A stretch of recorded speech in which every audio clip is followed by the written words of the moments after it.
सबसे पहले आपको बताएं कि अमेरिकी सदर डोनाल्ड ट्रंप ने पुरतशद्दुद मुजाहिरों की रोकथाम के लिए फौज को मुतहर्रिक करने का ऐलान कर दिया है। रियासती गवर्नर्स पर हुकूमती अमलदारी कायम करने पर जोर दिया और कहा किसी शहर या रियासत ने जरूरी इकदाम से गुरेज किया तो फौज तैनात कर देंगे। व्हाइट हाउस में नेशनल गार्ड्स तैनात कर दिए गए हैं। ट्रंप के खिताब से पहले व्हाइट हाउस के बाहर आंसू गैस की शेलिंग और रबड़ की गोलियां बरसाई गईं। मुजाहिरीन को मुंतशिर करने के बाद ट्रंप हंगामों से मुतासरा चर्च तक पैदल गए। इस मौके पर सिक्योरिटी के सख्त इंतजाम थे। व्हाइट हाउस में नेशनल गार्ड्स तैनात कर दिए गए हैं।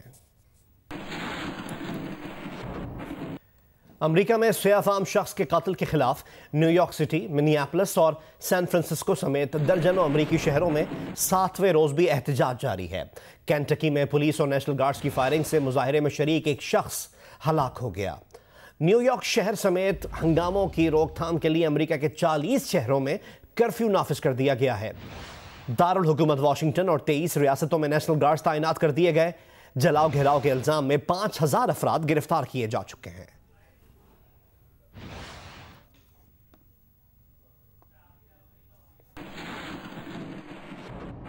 और अब बात करते हैं कौमी राब्ता कमेटी के इजलास की। हुकूमत ने हफ्ते में 2 रोज मुकम्मल लॉकडाउन बरकरार रखने का फैसला किया है। सूबों की मुशावरत से सयाहत समेत कई मजीद शोबे खोलने का भी फैसला किया गया।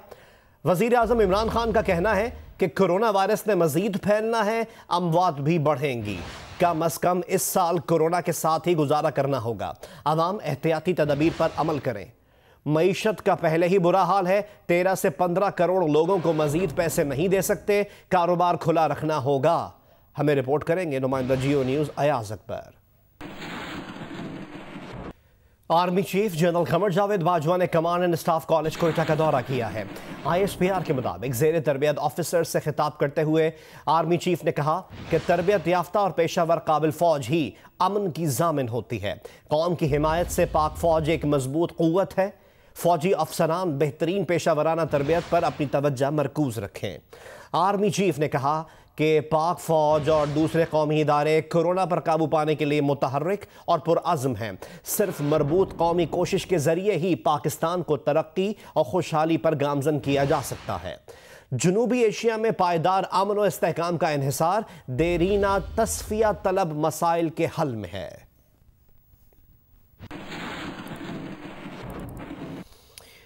महकमा दाखिला सिंध ने लॉकडाउन का नया हुक्मनामा जारी कर दिया है। तालीमी इदारे, शादी hall, business centre, expo hall, gymnasium, clubs, तफरीही मुकामात, park, beauty parlour, salon, cinema और थिएटर ताहुक्म सानी बंद रहेंगे। खेलों की इंडोर और आउटडोर सरगर्मियां मुअत्तल रहेंगी। रेस्टोरेंट्स, कैफे बंद रहेंगे। टेक अवे और होम डिलीवरी की इजाजत होगी। हर किस्म के इज्तिमात पर ताहुक्म सानी पाबंदी होगी। अशिया ज़रूरिया के अलावा तमाम मार्केटें हफ्ते में 5 रोज़ खुलेंगी। कारोबार के औकात सुबह 6 से शाम 7 बजे तक होंगे। वज़ीर आज़म के मुआविन ख़ुसूसी बराए सेहत डॉक्टर ज़फ़र मिर्ज़ा ने कहा है कि इस्लामाबाद में कोरोना वायरस के मरीजों के लिए 90 वेंटिलेटर्स हैं। सिर्फ 13 मरीज इन वेंटिलेटर्स पर हैं। बड़े शहरों के बड़े हॉस्पिटल्स पर बोझ है, लेकिन वो मरीजों को उन अस्पतालों में ट्रांसफर नहीं कर रहे जहां बेड्स और वेंटिलेटर्स खाली हैं। ये बात इन्होंने जियो न्यूज से खुसूसी गुफ्तगू में बताई।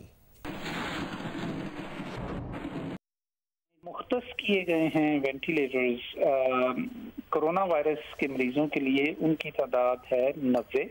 और इस वक्त जो हमारे पास कोरोना वायरस के मरीज वेंटिलेटर्स में हैं इस्लामाबाद में, वो सिर्फ 13 हैं। तो 77 इस वक्त वेंटिलेटर्स हैं जो कि इस्तेमाल में लाए जा सकते हैं अगर उनकी ज़रूरत हो।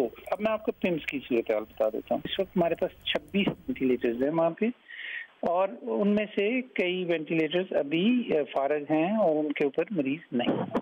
पाकिस्तान में इस वक्त 215 पेशेंट्स हैं जो कि वेंटिलेटर्स पे हैं।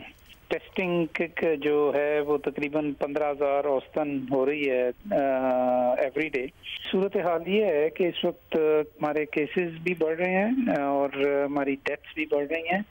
लिहाजा हमारी जो सूरत हाल है वो बतदरीज इसमें इजाफा हो रहा है, इसकी संजीदगी में। हमारी सूबाई हुकूमतें जो हैं वो मरीजों को रीडायरेक्ट नहीं कर रही उन हॉस्पिटल्स के अंदर कि जहाँ पे आईसीयू बेड भी हैं, वेंटिलेटर्स भी हैं और वो इस्तेमाल में भी नहीं है।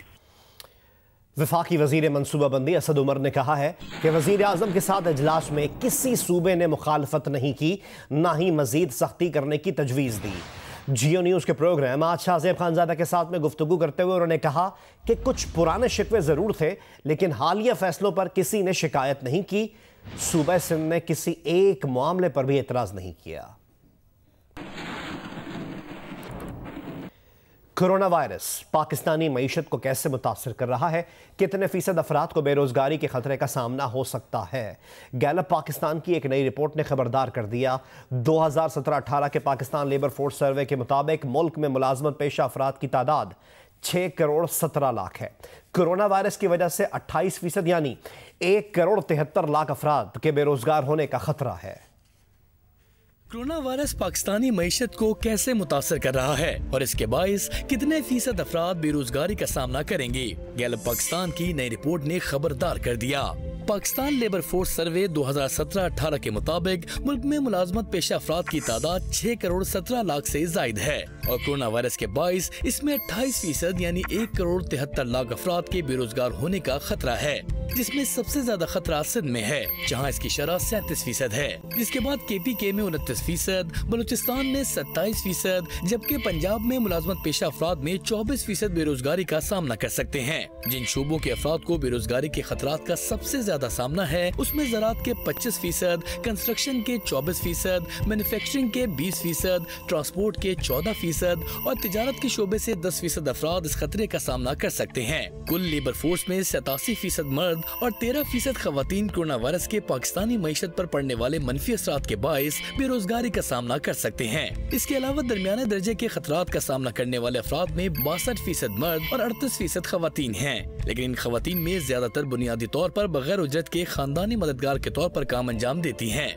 गैलप पाकिस्तान की रिपोर्ट में ये भी बताया गया है कि कोरोना वायरस को कंट्रोल करने के लिए लॉकडाउन कुल लेबर फोर्स में 40% यानी 2 करोड़ 43 लाख अफराद दरमियाने दर्जे के खतरात से मुतासर हो सकते हैं। दरमियाने खतरे का सामना करने वालों में 90% कारकुन या मजदूरों का ताल्लुक 3 शोबों से है, जिसमें 51% का ताल्लुक ज़राअत से, 23% होलसेल और रिटेल के शोबे से, जबकि 13% का ताल्लुक मैन्युफैक्चरिंग के शोबे से है।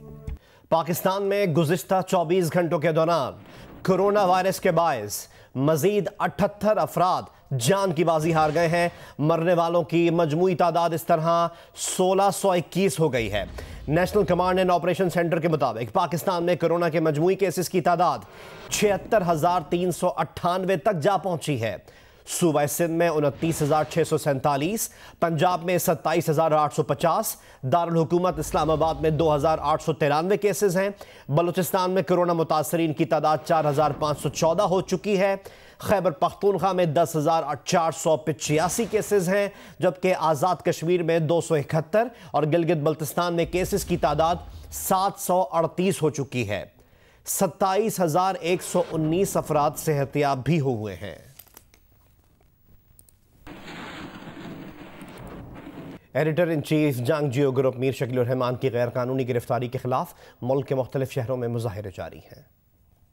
लाहौर के डेविस रोड पर कई हफ्तों से जारी एहतजाजी कैंप में मुस्लिम लीग काफ की रहनुमा अजीजा सईद, सिविल सोसाइटी के अब्दुल्ला मलिक और सीनियर सहाफियों ने शिरकत की। शुरका ने मीर शकील उर रहमान की गिरफ्तारी की मजम्मत करते हुए उनकी फौरी रिहाई का मुतालबा किया। ये सहाफी मांगे देता, जमहूर है देता। रावलपिंडी में जंग दफ्तर के बाहर एहतजाजी मुजाहरे में सहाफती तंजीमों, सियासी जमातों और सिविल सोसाइटी के नुमाइंदों ने शिरकत की और शुरका ने मीर शकील रहमान की गैर कानूनी गिरफ्तारी की मजम्मत और उनकी फौरी रिहाई का मुतालबा किया। पिशावर में किए गए एहतजाजी मुजाहरे में सहाफियों, मीडिया वर्कर्स और होटल्स एसोसिएशन खैबर पख्तूनख्वा के सदर हबीबुल्लाह जाहिद ने शिरकत की। शुरका का कहना था कि मीर शकील रहमान को गैर कानूनी तौर पर गिरफ्तार किया गया, उन्हें और जंग ग्रुप को सच बोलने की सलाह दी जा रही है। कोयटा में जंग दफ्तर के बाहर मुजाहरे में जंग ग्रुप के सहाफियों और कारकुनों ने शिरकत की। मुजाहिरीन ने मीर शकील रहमान की गिरफ्तारी की मजम्मत की और रिहाई का मुतालबा किया। नवाब शाह में मीर शकील रहमान की गिरफ्तारी के खिलाफ सहाफियों ने मार्केट चौक पर मुजाहरा किया। मुजाहिरीन ने जंग ग्रुप के editor in chief Mir Shakeel Rahman को फौरी रिहा करने का मुतालबा किया। चीन में तलाक के बाद खातून अरबपति बन गई। अमीर तरीन अफराद की फहरिस्त में भी शामिल हो गई। मारूफ कंपनी के मालिक ने 16 करोड़ से जायद के शेयर्स तलाक के बाद अपनी साबका बीवी के नाम किए। ये एशिया की महंगी तरीन तलाक है। डू वीमन चीन के उस मारूफ कंपनी के मालिक हैं जो कोरोना वायरस के लिए वैक्सीन तैयार कर रही है। कंपनी के मालिक ने अपनी बीवी युआन को तलाक दी, जिसके बाद युआन के असासों की मालियत $6 अरब 50 करोड़ से $3 अरब 10 करोड़ पर पहुंच गई।